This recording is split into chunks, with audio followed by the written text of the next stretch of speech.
कि अगर ईडी निष्पक्ष है तो शरद चंद्र रेड्डी के 60 करोड़ रुपए की जो रिश्वत भाजपा ने ली, तो भाजपा से पूछताछ क्यों नहीं हो रही है?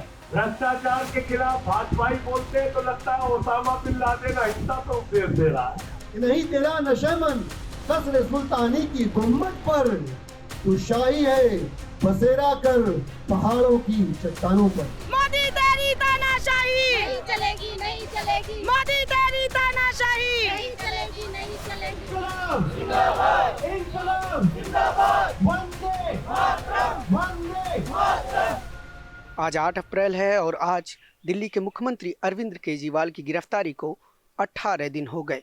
हालांकि आम आदमी पार्टी ने शुरुआत से ही इस गिरफ्तारी को नाजायज और तानाशाही बताया है, जिसके विरोध में पिछले 18 दिनों में आम आदमी पार्टी ने देश के अलग अलग हिस्सों में अलग अलग तरीकों से अपना विरोध दर्ज किया। इसी क्रम में कल दिल्ली के जंतर मंतर पर आम आदमी पार्टी ने सामूहिक उपवास का आयोजन किया था। वहीं आज आम आदमी पार्टी ने जेल का जवाब वोट से नाम से एक कैंपेन की शुरुआत की है, जिस कैंपेन के जरिए आम आदमी पार्टी दिल्ली के घरों तक, मोहल्लों तक जाएगी और लोगों से निवेदन करेगी कि वह आम आदमी पार्टी को वोट करे ताकि केजरीवाल मजबूत हो सके। अगर आपको लगता है आपके लिए कुछ भी अरविंद केजरीवाल ने किया है तो एक वोट इस तानाशाही के खिलाफ चोट होगा। इस तानाशाही के खिलाफ चोट करने का एक ही रास्ता है, वोट का रास्ता, जिसके लिए किसी को सड़क पर आने की जरूरत नहीं है, जिसके लिए किसी को डरने की जरूरत नहीं है। लोकतंत्र ने, संविधान ने हमें अधिकार दिया है कि चुपचाप जा करके एक वोट से इस तानाशाही पर हम चोट कर सकते हैं, एक वोट से तिहाड़ के ताले हम खोल सकते हैं और अरविंद केजरीवाल को बाहर ला सकते हैं। इसलिए 25 मई का दिन हमें याद रखना है और सभी दिल्ली वालों को मिलकर के इस जेल का जवाब वोट से देने के लिए अब आज से कमर कसनी है। वहीं दूसरी तरफ जंतर मंतर पर कल सामूहिक उपवास का आयोजन किया गया, जहां पर आम आदमी पार्टी के तमाम बड़े नेताओं के साथ आम आदमी पार्टी के कार्यकर्ता और आम आदमी पार्टी के समर्थक मौजूद रहे। यह भूख हड़ताल सुबह 10 बजे से शाम के 5 बजे तक चला था। कर लो बात पढ़ाई पे, सेहत और दवाई पे, बहुत कह लिया मंदिर मस्जिद, अरे बोलो अब महंगाई पे। ट्रिलियन डॉलर अर्थव्यवस्था और सड़क की हालत खस्ता, रोजगार पर बिल्कुल चुप हो, अरे कुछ तो कहो कमाई पे। इतने सारे भ्रष्टाचारियों को अपनी पार्टी में शामिल करने वाली पार्टी को हिंदुस्तान की भ्रष्ट पार्टी कहा जाएगा कि नहीं कहा जाएगा? देश की सबसे भ्रष्ट पार्टी कहा जाएगा कि नहीं कहा जाएगा? आजादी के बाद की सबसे भ्रष्ट पार्टी कहा जाएगा कि नहीं कहा जाएगा? तो जब ये पार्टी भ्रष्टाचार के खिलाफ बोलती है तो ऐसा लगता है ओसामा बिन लादेन और डाकू गब्बर सिंह अहिंसा पे उपदेश दे रहे हैं। रावण ने भी खूब अहंकार किया था।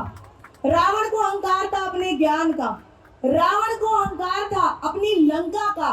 पर ये जो सत्ता में बैठे केंद्र सरकार में जितने नेतागण हैं, उनको ये समझना पड़ेगा कि कुर्सी कभी किसी की परमानेंट नहीं हुई। इस उपवास में महिलाओं की संख्या काफी ज्यादा थी, जो दिल्ली के अलग अलग इलाकों से यहाँ पर आई हुई थी। हमने उनसे बात की। जब देश में अंग्रेजों की तानाशाही चल रही थी, उस समय बापू महात्मा गांधी कई बार उन्होंने उपवास रखा। इस समय जो देश में माहौल है वो ही तानाशाही का माहौल है कि मोदी जी संविधान को नहीं मानते, किसी कानून को नहीं मानते। उन्होंने अरविंद केजरीवाल को बिना किसी कारण के, बिना सबूत के जेल के पीछे रखा है। तो आज सारे कार्यकर्ता सांकेतिक रूप से दिल्ली में उपवास कर रहे हैं और पूरे देश में उपवास कर रहे हैं। ना सिर्फ कार्यकर्ता, बहुत सारे लोग जो कि इस बात को गलत मान रहे हैं कि आपने अरविंद केजरीवाल जैसे ईमानदार नेता को जेल के पीछे रखा है। तो वो लोग कह रहे हैं कि आज आप अरविंद केजरीवाल को जेल में डाल रहे हैं, कल हम आपसे सवाल पूछेंगे, आप हमें भी जेल में डालेंगे।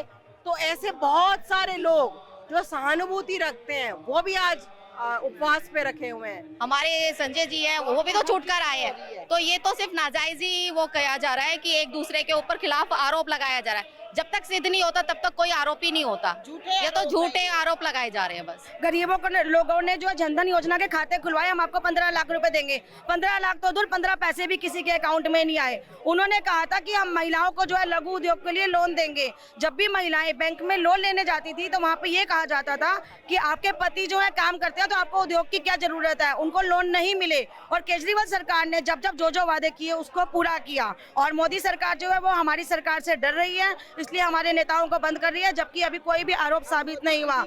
और मोदी जी की सरकार में उनके जितने भी नेता घोटाले में बंद हुए हैं वो क्यों बाहर आ जाते हैं, उनके ऊपर सबूत क्यों नहीं वो साबित होते हैं? उसने जो है, जो दिल्ली का ऐसा नेता है जिसने हम महिलाओं के बारे में सोचा है। केजरीवाल सही है, केजरीवाल गलत नहीं है, हम नहीं कहते गलत है। गलत होते तो हम यहाँ नहीं होते आज। वो सही है, बस फ्री करी, पानी फ्री करा, बिजली फ्री करी, वो सब कुछ देंगे, पर उसे कोई देने देगा जब ना कोई देगा। लेकिन भाजपा तो कह रही है कि भ्रष्टाचार किया केजरीवाल जी ने, इस्तीफा दे देना चाहिए उनको। भाजपा में जो जाएगा वो गंगा स्नान हो जाता है, केजरीवाल साथ जो आएगा वो भ्रष्टाचार हो जाएगा। बस इसके आगे मैं क्या बोलूं। वो गरीबों के मसीहा हैं, इसलिए हम उनके साथ हैं। गरीब लोगों के लिए उनके दिल में बहुत इज्जत है और महिलाओं के लिए खासकर, हम इसलिए उनके साथ हैं। तो आपने भी उपवास रखा? मैं तो कह रही हूँ, मैंने सुबह से उपवास हूँ, अभी तक कुछ नहीं खाया।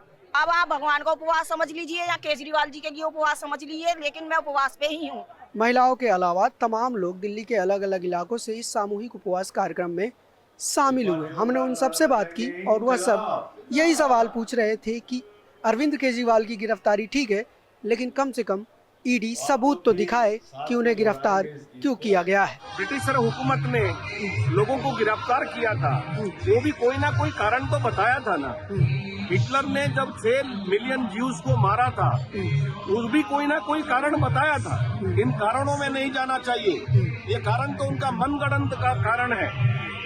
हकीकत ये है, आज देश में लोकतांत्रिक पद्धति, लोकतांत्रिक व्यवस्था आज चरमरा गई है और ऐसे समय में शिक्षक तटस्थ नहीं रह सकता है। मुख्यमंत्री जी के ऊपर जो आरोप है, आरोप तो सिद्ध करो, पहले बताओ तो सही कहाँ है।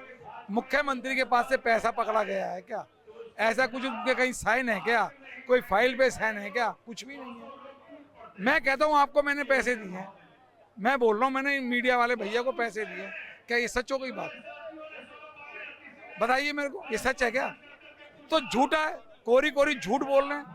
क्या है, उनकी लोकप्रियता को समाप्त करने के चक्कर में अगर जो देश के अंदर कोई व्यक्ति है जिससे मोदी जी डरते हैं तो वो अरविंद केजरीवाल है, जिससे मोदी जी को डर लगता है। हमारे घोटाला एक भी आरोपित अगर साबित हुआ तो बताओ ना।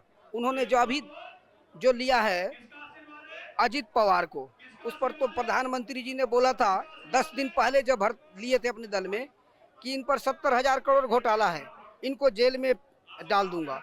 उसको क्या किया इन्होंने, अपनी पार्टी में मिलाकर उप मुख्यमंत्री बना दिया। घोटाला तो उसने था, छगन भुजबल था, विष्णु शर्मा था, ये लोग थे। तो इनको तो ये अपने में मिला रहे। ये घोटालाबाज सबसे बड़े हैं। अभी इलेक्ट्रल बॉन्ड के नाम पर इन्होंने जितना लूट मचाई है, ये अभी खुलने वाला है। जिन जिन लोगों ने केजरीवाल जी का पिछले 12 सालों में काम देखा है दिल्ली और पंजाब में, इस देश की उस जनता को जिसे संविधान में, लोकतंत्र में भरोसा है, उन सभी लोगों को प्लस पूरे विश्व के उस समुदाय को, जिस समुदाय को इस भारत के लोकतंत्र को नजदीक से देखा है पिछले आजाद भारत के 75 सालों में, इस देश के संविधान को जीते हुए देखा है, उन सबको भरोसा है कि केजरीवाल निर्दोष है और उसे फर्जी मुकदमे में फंसाया गया है। जहां एक तरफ आम आदमी पार्टी अरविंद केजरीवाल के समर्थन में जंतर मंतर पर उपवास कर रही है, तो वहीं दूसरी तरफ आज भारतीय जनता पार्टी की दिल्ली यूनिट ने दिल्ली के कनॉट प्लेस में अरविंद केजरीवाल के इस्तीफे की मांग को लेकर प्रदर्शन किया। देखने वाली बात होगी कि 2024 के लोकसभा इलेक्शन में जनता किसे चुनती है। हालांकि आम आदमी पार्टी के नेताओं ने लोगों से अपील की है कि वह केजरीवाल के जेल का बदला वोट से लें। न्यूज़ लॉन्ड्री के लिए अनमोल प्रीतम, जंतर मंतर, दिल्ली। आपको उन मीडिया संस्थानों को समर्थन देना होगा जो सरकारी विज्ञापनों पर निर्भर नहीं है। न्यूज़ लॉन्ड्री ऐसा ही मीडिया प्लेटफॉर्म है। हम किसी से विज्ञापन नहीं लेते। न्यूज़ लॉन्ड्री को सब्सक्राइब करने के लिए newslaundry.com/subscription पर जाएं और अपने मन मुताबिक राशि चुनें।